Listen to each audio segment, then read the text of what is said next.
What's up, Harlem? I'm Abby. I'm Jinx, and this is HNN.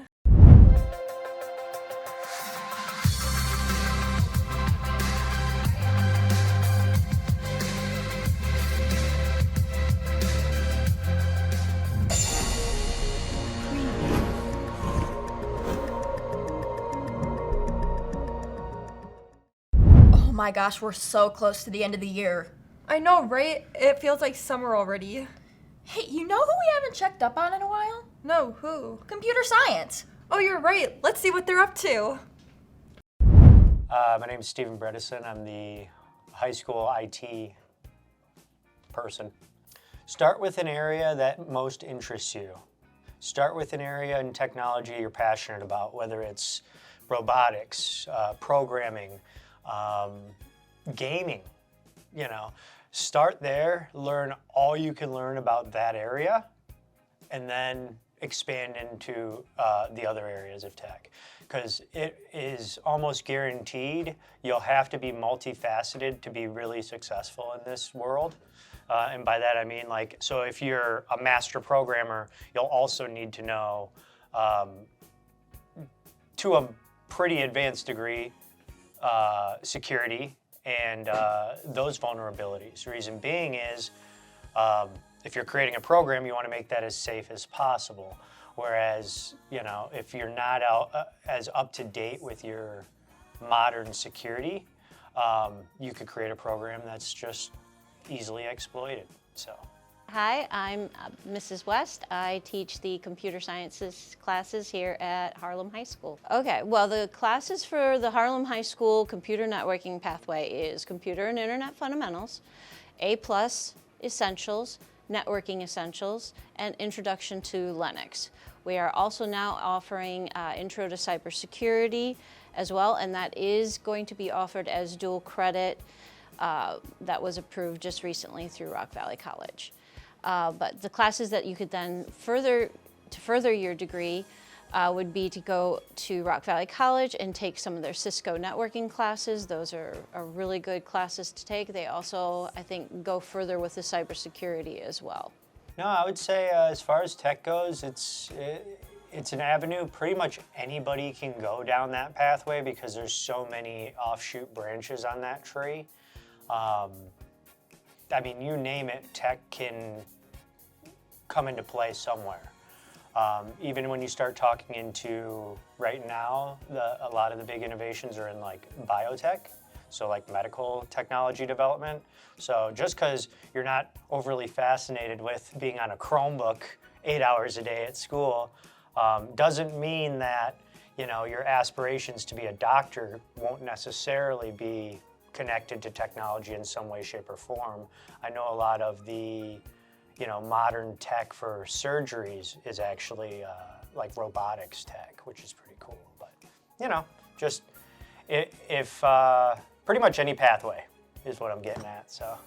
Let's see, well, the most lucrative right now is cybersecurity. If you can become a pen tester or a white hat hacker, those all pay 6 figures for sure. Then I would say server administrators, those make a pretty good bank. Then from there, your analyst like I was, we make decent money. But a lot of times you're going to start off as a help desk person or a technician. And those don't start off half bad, considering that you don't have to have a bachelor's degree in order to get those jobs. There's a lot of overlap in what I do. For instance, fixing a screen is fixing a screen. The software side of it presents a lot of challenge and a lot of adversity because no two software issues are the same. And just to elaborate on that, I would say most of so 2 software related issues that give you the same end result, so same symptom, they can be 2 completely different root causes. And that I find pretty interesting, trying to backtrace and get to the root cause of these issues. Wow, that's so cool. I can't believe we didn't check them out sooner. I know, right? The computers are so cool. They all remind me of Star Wars for some reason, though. Star Wars? Why are we focusing on Star Wars? We could be focusing on our awesome paras. Hi, I'm Vilma Walchuk. I'm a paraeducator for a student with special needs, and I help her with her classes. Well, mostly the challenges are just making sure that she stays on task, that mainly that she's always focused and socially interacting with other students. Students here are pretty open to students with special needs. They're always really helpful and always integrating with these students, so I really haven't had issues with other students. I really do feel like I'm respected. Other students seem to be open, other adults always helping out. My name is Nikki Dawson-Foley. I am an assistant principal here at Harlem High School. I've been here at Harlem High School for 11 years, and during that time, I was also the special ed administrator for several years, and part of that time was we had around 45 paraprofessionals in the building, and part of my job was to be like their first point of contact for something that they might need, and then also for all scheduling. So anytime there's absent paras, then it's my job to make sure we try to find somebody to fill in that role. So we've been doing that now for 11 years. I feel like a lot of people respect the work that they do. This becomes a little bit of a thankless job. You know, there's not very many people patting you on the back all the time saying, hey, great work, great job, love what you did there, you know, with so-and-so. I respect the heck out of them. We could not do the job that we do here at Harlem without all of the paraprofessionals. Reaching out to them directly and just, you know, saying thank you to them might be great. You might be in a classroom that has a para in it, might not be for you, might be for another student that's in there. But, you know, just to be kind and respectful and work hard. I mean, they just want to see everybody succeed and have a great day at school too. My name is Blair Lemons. I'm one of the assistant principals here at Harlem High School. So our paraeducators are the heroes of this building in my eyes. Before I became an administrator, I was a special education teacher, so I definitely worked very closely with some paras that were in my classrooms, and the work that they do each and every day is just amazing. You know, they're there to support the students, give them the support they need, but then also help them be as independent as possible, give them that encouragement and kind of know when to back away and when to insert themselves and trying to help those students out. In addition to the students, I mean, they're constantly supporting other staff, working with each other, working with our teachers to make sure that all our bases are covered and we're able to provide a safe and effective learning environment. Certainly, we could do more to show our appreciation and respect for the work that our paras in particular are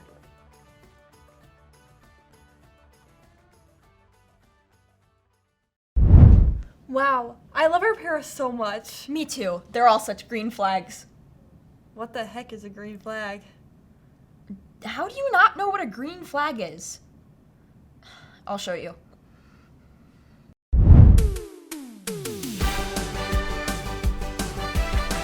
What's your name? Ava Wilson. Okay, would it be a red flag or green flag if all they did was play video games every single day, all day? Red flag, because if you don't want to talk to me and you want to be in a video game, you can just marry the video game. Like, we can, red. Is it a red flag or green flag if she is taller than you? Red flag. Do you have a reason why?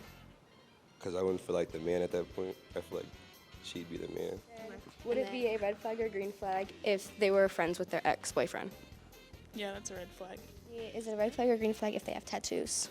Oh, green flag. That's so, give it to me now. Would it be a red flag or green flag if like all she cared about was money as well? That's instant red. Okay, would it be a red flag or green flag if they had a girl best friend? A red flag? Because why do you have a girl best friend if you have... Would it be a red flag or green flag if she had a guy best friend? I would say red flag, because, like, just know your boundaries, you know? Okay, would it be a red flag or green flag if they've never cleaned out their school bag, like, ever? Definitely a red flag because that's dirty. Okay, would it be a red flag or green flag if they liked Taylor Swift? Well, that's definitely a red flag because Taylor Swift sucks. Would it be a red flag or green flag if she was a vegetarian? Probably red flag, because, like, I don't know, I just like to cook, so I'm not really into the vegetarian stuff. So. Red flag or green flag if they like the Dark Lord of Love's Park? Oh, that's a green flag, dude. Those guys are amazing. I love Here, back to you. Would it be a red flag or green flag if they were taller than you? Green flag. Green flag. Depends. Okay. Would it be a red flag or green flag if they were younger than you? I want to say red. I don't like when they're younger. I feel like they're like a little more immature. Is it a green flag or a red flag if they are a cat person? Oh, that's a green flag. I have way too many cats. Would it be a red flag or green flag if they had really long hair? Ooh, I don't know. I don't like it. I want like a clean cut. Clean cut. Okay, thank you. Oh, okay, I get it now. Your red flag was talking about Star Wars earlier. Hey, Star Wars is awesome. I love space. Space? Yeah, there's a whole segment about it. Let's check it out. Why? Use integrity. Splashdown sending post-landing command now. Splashdown confirmed. It's no secret that the world's been pretty fixated on space lately. Between Project Hail Mary taking theaters by storm and absolutely crushing box office records, and Artemis 2's splashdown after their groundbreaking mission, people are gonna wonder what's out there. But why do we even want to go to space? And what even are the Artemis missions? To answer that, let's start off with how we got here. In 1961, we sent Russian spaceman Yuri Gagarin off the planet.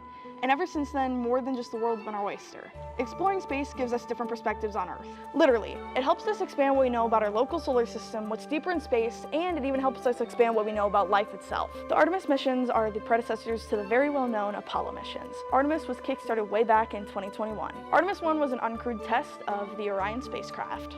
Artemis 2 put Orion to the real test, humans.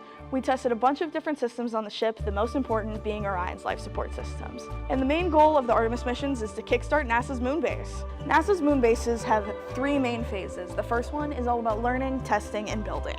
NASA wants to make the moon more accessible. So instead of once-in-a-lifetime trips, it's going to be a regular destination for NASA's astronauts.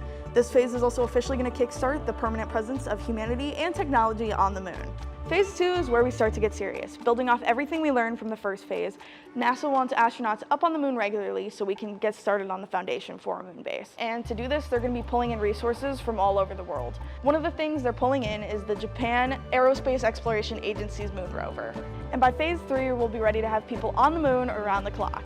As soon as it's possible, NASA wants to send permanent infrastructure up to the moon, and hopefully it'll get us a real grasp on lunar living. And after that, we're setting our sights on the red planet.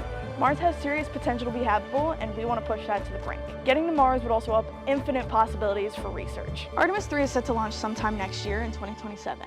The main goal of the mission is to test a bunch of different moon landing systems and see how they work with Orion. Artemis 3 has already hit the ground running. Earlier this month, they rolled out the core stage of the rocket. And I can't wait to see what happens next. Space is the one thing that brings the world together, and this is the next big step. Hopefully by Artemis 4, we'll be back on the moon.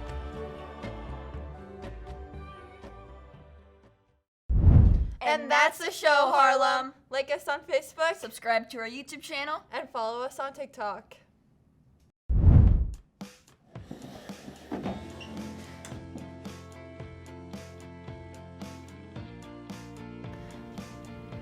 Oh. My bad.